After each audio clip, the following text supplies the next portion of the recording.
What if I told you that taking a $90,000 pay cut was actually the smartest financial decision someone could make? That sounds insane, right? Like terrible math. But what if that person is now making twice their old salary, working half the hours, and actually happy for the first time in years? Stay with me, because today's conversation is going to flip everything you think you know about money and success completely upside down. Hey everyone, Marcus Reed here, and welcome back to The Learning Edge, the podcast where we have real conversations about building wealth, freedom, and the life you actually want. I'm your host, a learning consultant and course reviewer, and today we're tackling one of the biggest fears holding people back from entrepreneurship: leaving the safe, comfortable paycheck. My guest today is David Park, a 35-year-old former software engineer who is making $120,000 a year at a top tech company. He had the job everyone dreams about: the salary, the benefits, the prestige. And he walked away from all of it to start a business that initially paid him just $30,000. His family thought he was insane. His friends told him he was making a huge mistake. But 2 years later, he's making over $200,000 annually, working 25 hours a week, and he says it's the best decision he's ever made. David, welcome to the show. Thanks for having me, man. I'm excited to share this story because I know there are a lot of people out there feeling exactly how I felt 2 years ago. Absolutely. Okay, so let's go back to that moment. You're making $120K. You're in your early 30s. By all traditional metrics, you've made it. What was missing? Everything that actually mattered to me. Look, on paper, my life looked amazing. Good salary, respected company, nice apartment. But Marcus, I was miserable. I was working 60 to 70-hour weeks. I had no time for my wife, no time for hobbies, no time for anything except work and exhaustion. So the money was there, but the life wasn't. Exactly. And here's what really got me. I was spending money on things to make myself feel better about how miserable I was. Expensive dinners because I was too tired to cook. Uber everywhere because I didn't have energy to deal with parking. A gym membership I never used because I was too drained. I was making six figures, but somehow always felt broke. That's such an important point. High income doesn't automatically mean wealth if your lifestyle requires that high income just to cope with the job that pays it. Exactly. And the worst part, I felt trapped. I had student loans, a car payment, rent in an expensive city. The salary wasn't making me rich. It was just covering the life I needed to survive having that job. The golden handcuffs. That's exactly what it was. And I remember having this moment. I was at the office at 9 p.m. on a Friday night, debugging code, and my wife texted asking when I'd be home. And I just thought, is this what I want my life to look like in 5 years, 10 years? And the answer was no. Hell no. Laugh, but I didn't just quit impulsively. I want to be clear about that. I spent 6 months planning my exit. Okay, this is crucial. Walk us through that planning process, because I think a lot of people have the desire to leave, but don't know how to do it safely. Great question. Step one was getting brutally honest with my finances. I tracked every dollar I spent for 3 months, and I realized something shocking. I was spending about $7,000 a month, but only $3,500 of that was actually necessary. The rest was lifestyle inflation, things I bought because I could, not because I needed them. So you cut your required income in half just by being intentional. Exactly. That was huge, because suddenly replacing my $120K salary didn't seem so impossible. If I could make $42,000, which is $3,500 a month, I could survive. That's powerful. What was step two? I started my business as a side hustle while still employed. I'd been thinking about freelance consulting, helping other companies with the same kind of software architecture I was doing at my job. So I started taking small contracts on nights and weekends. How did you find those first clients? LinkedIn, honestly.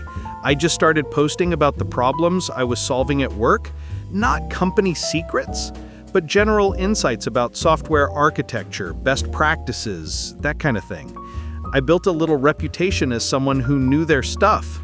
And then people started reaching out asking if I did consulting. So you were building demand before you even left your job. Exactly. And within 6 months, I was making about $2,000 a month. Not huge, but it proved the concept. There was demand from what I could do. Okay, so you've reduced your expenses, you've validated your business idea. What was step 3? I saved an emergency fund. I wanted 6 months of expenses in the bank before I quit. That gave me a runway. If the business took longer to ramp up, I wouldn't panic. Smart. So you're not just jumping off a cliff hoping there's water at the bottom, you're building a bridge. Exactly. And then I had a really important conversation with my wife. We agreed on a success metric. If after 18 months I wasn't making at least $60K from the business, I'd consider going back to corporate. That took some of the pressure off. So you gave yourself permission to try without the crushing fear of failure. Right. And then I gave my notice. That was the scariest and most liberating moment of my life. What happened in those first couple months after you quit? Honestly, it was hard. I went from making $10,000 a month to making about $2,500 a month. That first paycheck to myself felt tiny. But here's the thing. I was working 25 hours a week instead of 70. And I had time. Time to go to the gym, time to cook dinner with my wife, time to actually live. So the money went down, but the quality of life went way up. Massively up. And something interesting happened. Because I wasn't exhausted all the time, I had energy to actually grow my business. I could take networking calls, create better proposals, deliver higher quality work. When you're working 70 hours a week at a job, you have nothing left for anything else. That's the trap, right? You're too drained from your job to build an alternative. Exactly. And my income started growing. Month 3, $3,500. Month 6, $5,000. Month 9, $7,500. By month 12, I was back to $10,000 a month, matching my old salary. But working way fewer hours. Way fewer. And here's where it gets really good. In a job, your income is basically capped. You get your salary, maybe a small raise each year, maybe a bonus. But in your own business, your income can scale exponentially if you do it right. So what did you do differently? I moved from purely hourly consulting to productized services and retainers.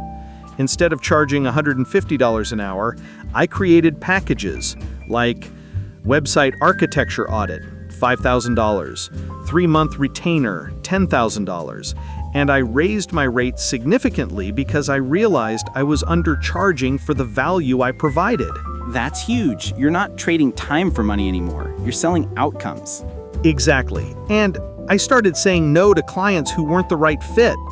When you're desperate for money, you take everyone. When you have stability, you can be selective.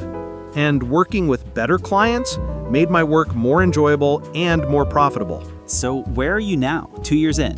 Last year, I made $205,000. This year, I'm on track for about $225,000. I work 25 to 30 hours a week. I take Fridays off completely. My wife and I just bought a house, and I'm happier than I've ever been. That's incredible. You're making almost double what you made in corporate, working less than half the time. Yeah, and here's the crazy part. I actually spend less money now than I did when I was making $120K because I'm not buying stuff to cope with being miserable.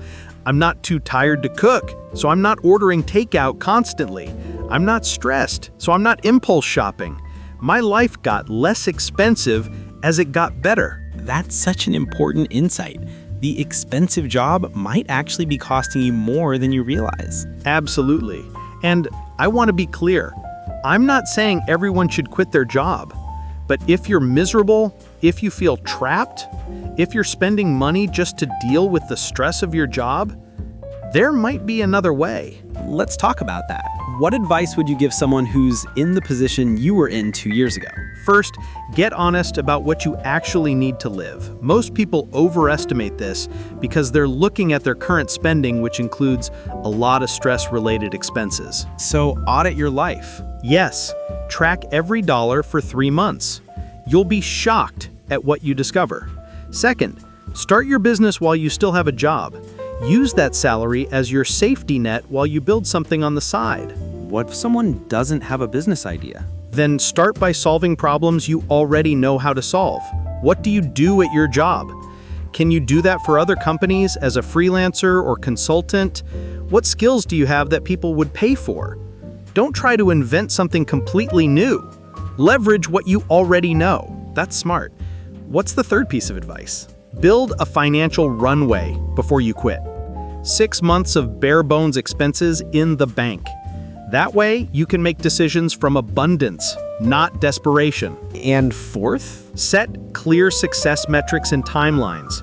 Give yourself permission to try without the crushing weight of, this has to work forever or I'm a failure. Love that. Final piece of advice? Remember that success isn't just about money. When I took that $90,000 pay cut, everyone focused on the money, but I gained time, health, happiness, and my relationship with my wife improved